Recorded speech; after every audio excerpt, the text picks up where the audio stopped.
Assalamualaikum warahmatullahi wabarakatuh. Dari meja YGN Yayasan Jabal Nur. Pagi ni ada mesyuarat, kejap lagi saya ada pun. Sebelum tu bolehlah kita cerita-cerita sikit. Saya teringat ada satu kawan tu, dia hantar dekat saya, kata-katanya cantik. Penantian.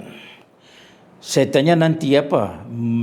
Dia kata nanti masuk waktu solat, atau nanti bila waktu kita disolat. Tu ada makna tu. Dia menanti masuk waktu solat, maknanya orang yang selalu semayang pada waktunya, masuk waktu dia semayang.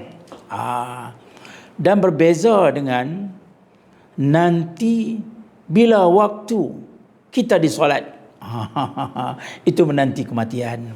Oleh sebab itu, dua ayat ini mengingatkan kita, pertama, kita beramal ibadat, bersungguh-sungguh mencari bekalan untuk selepas kita meninggal.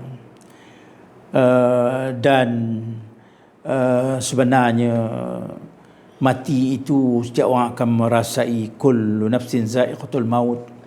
Bila, di mana itu Allah Ta'ala yang tentukan. Dua perkara, kita terus beramal dan membuat bekalan, ingat mati, untuk kita terus membuat persediaan selepas mati.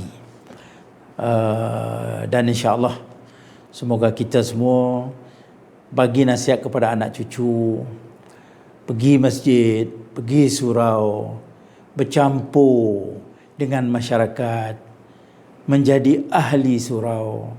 Jangan sampai itu imam tak kenal, jangan sampai masjid tak pernah singgah. Susah sebenarnya.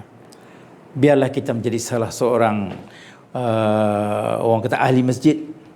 Ahli masjid, qalbuhu mu'allaqun bil masajid. Hatinya sentiasa bergantung, teringat kepada masjid.